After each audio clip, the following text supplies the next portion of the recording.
let's bring you this discussion just insofar as how these elections have been conducted. An interim election satisfaction survey assessment overwhelmingly determining that the 2021 local government elections were indeed free and fair. The survey was conducted by the Human Sciences Research Council. It was commissioned, in fact, by the IEC to conduct the survey, two studies, in fact, a voter participation survey, that's between September and October of this year, and a second survey which was conducted on election day. So in the report, the Council says voters provided an overwhelmingly positive evaluation of the IEC's handling of the poll. Let's unpack more of those results for you now. Dr. Benjamin Roberts is the Research Director at the Developmental, Capable and Ethical State. He joins us now via our video link. Dr. Roberts, it's great to have you with us on the show. And, you know, in some respects, just given some of the criticism that's been leveled against the IEC, perhaps particularly by political parties, the results of the survey, are they out of step with what the majority sentiment is if you're following media reports? Yeah, thanks, Michelle. I think the survey results really speak to the general satisfaction of the voting public with electoral operations on the 1st of November.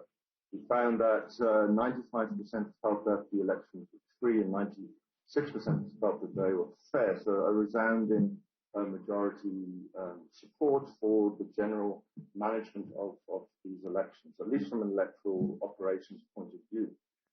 Similarly, we found large shares were satisfied with other aspects, the secrecy of their vote, the conduct of staff, safety and security measures. So generally, all facets of the election were very positively assessed. Doesn't mean, of course, as you're suggesting, that the broader voting age public is content with the way electoral democracy is working. And certainly the surveying we've done prior to election day has shown that for those, particularly those that are disinclined to vote, large shares are very concerned about the functioning of democracy and about the conduct of political institutions in the country.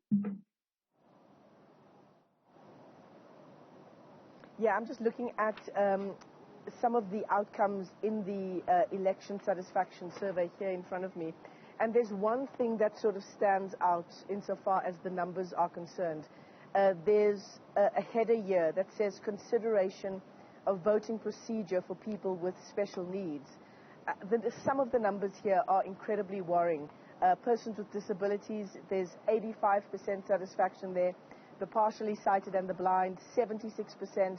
Pregnant women, 77%. Women with babies, also 77%. I mean, these are worrying numbers, aren't they? I'm not so sure about that. I think those are not particularly negative. They are well into the positive range. I think there have been issues raised by certain bodies that represent persons with disabilities, and there's always a perennial concern about issues such as the availability of universal ballot templates for persons with visual impairment at voting stations. So there's always scope for some element of improvement in those, particularly in those accommodation of persons with special needs at voting stations. So I think that's something that the Electoral Commission itself acknowledges, and it's something that it does strive to try and improve with each successive election. Shall we talk about the timing of the decision to vote in this election? I mean, the fact that voter turnout is at a record low for the 2021 local government election, this is some interesting perspective. It's some interesting just insight into the mentality, the thinking of voters as they were approaching these local government elections. So decisions about whether to actually go and vote were mostly made, according to the survey, months prior to the election.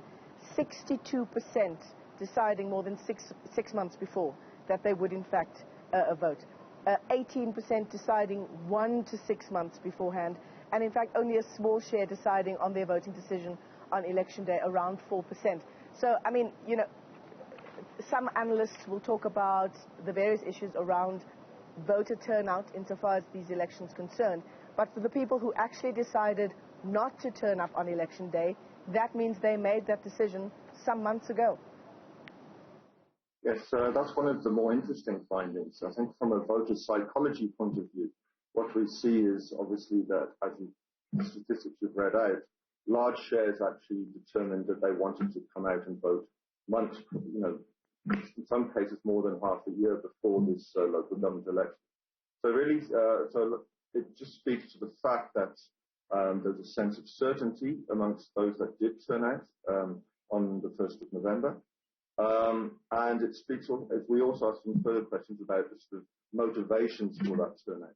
And a large share of them were referring to a sense of duty, a belief in the duty of voting. And also another equally large share mentioned the importance of the power of the vote, so a sense of my vote makes a difference. So, well, certainly we find that is quite dominant amongst those that do turn out. Amongst those that didn't, and that comes back to the surveying we did prior to election day, we found that that sense of allegiance, that sense of citizen duty has eroded quite significantly, and the sense of political faith has also has dissipated to a significant degree.